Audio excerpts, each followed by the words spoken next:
अस्सलामुअलैकुम नाज़रीन, मैं मोहम्मद गुफरान आपका इस्तकबाल करता हूं कौन बनेगा जन्नती के एक और नए एपिसोड में। इस वीडियो में मैं आपको चंद इस्लामिक सवालात के जवाब बताऊंगा और आखिर में एक सवाल दूंगा जिसका जवाब आपको देना है कमेंट बॉक्स में। तो आइए बिना ज़्यादा बात किए शुरू करते हैं आज के सवालात।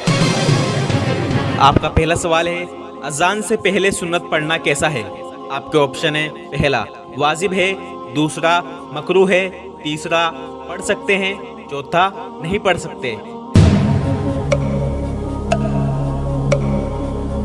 इसका जवाब है अजान से पहले सुन्नत पढ़ सकते हैं। अगर कोई आदमी मस्जिद में जाए और उस मस्जिद की अजान ना हुई हो और वो उसी नमाज की सुन्नत पढ़ना चाहे तो पढ़ सकता है, लेकिन अफजल तरीका ये है कि अजान के बाद सुन्नत पढ़े।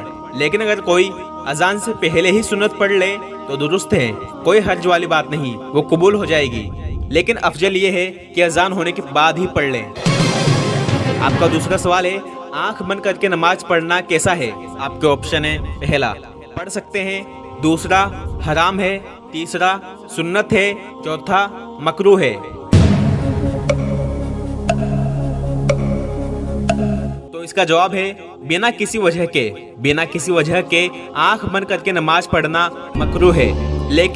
लेकिन अगर किसी आदमी को ये लगता है कि अगर मैं आंख बंद करके नमाज पढ़ूंगा तो मेरा दिल नमाज में और ज़्यादा लगेगा और ज़्यादा सुकून और इत्मीनान के साथ मैं नमाज पढ़ सकूंगा, तो ऐसी हालत में आंख बंद करके नमाज पढ़ सकते हैं। नमाज मकरूह नहीं होगी, लेकिन बिना वजह नमाज की हालत में आंख बंद करना मकरूह है। उम्मीद करता हूँ आप समझ गए होंगे। आपका तीसरा सवाल है, हाफ आस्तीन की टी शर्ट में नमाज पढ़ना कैसा है? आपके ऑप्शन है, पहला हलाल है, दूसरा मकरूह है, तीसरा वाजिब है, चौथा पढ़ सकते हैं।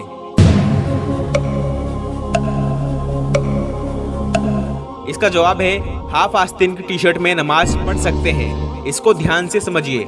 अगर किसी आदमी ने हाफ आस्तीन की टी शर्ट पहन रखी है जिसकी आस्तीन कोहनी से ऊपर और कंधों के नीचे तक है तो ऐसे आदमी की नमाज हो जाएगी। लेकिन अगर किसी आदमी ने ऐसी टी शर्ट पहनी हुई है जिसकी आस्तीन कंधों से भी ऊपर है, यानी बनियान की तरह है, तो उस हालत में नमाज पढ़ना मकरूह है। अब अगर कोई आदमी ऐसा है जिसने पूरी आस्तीन का शर्ट पहना हुआ है लेकिन फिर भी वो अपनी आस्तीन फोल्ड करके मोड़ के नमाज पढ़े तो ऐसे शख्स की नमाज भी मकरूह होगी, क्योंकि हदीस में है कि आप सल्लल्लाहु अलैहि वसल्लम ने नमाज में कपड़े को मोड़ने से मना फरमाया है।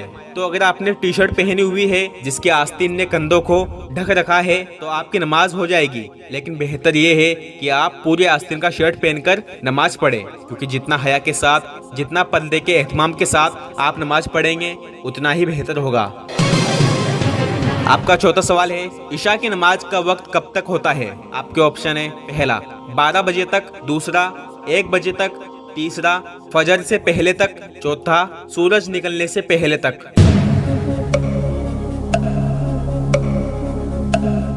जवाब है इशा की नमाज फजर के वक्त से पहले तक पढ़ सकते हैं। जब तक फजर की नमाज का वक्त नहीं होता तब तक आप इशा की नमाज पढ़ सकते हैं। अगर किसी आदमी ने इशा की नमाज नहीं पढ़ी और फजर की नमाज का वक्त हो गया तो फिर उसको फजर की नमाज के बाद इशा की नमाज कज़ा करनी पड़ेगी। बाज़ लोग कहते हैं कि इशा की नमाज का वक्त रात के 12 बजे तक ही होता है, तो ऐसा नहीं है मेरे भाइयों।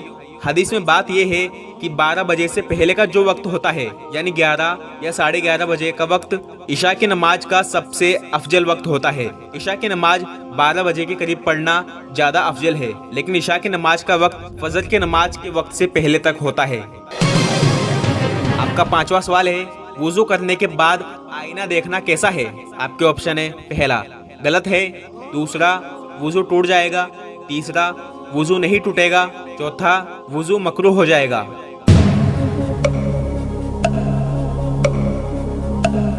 इसका जवाब है वुजू करने के बाद अगर कोई शख्स आईने में अपनी शक्ल देख ले तो वुजू नहीं टूटेगा।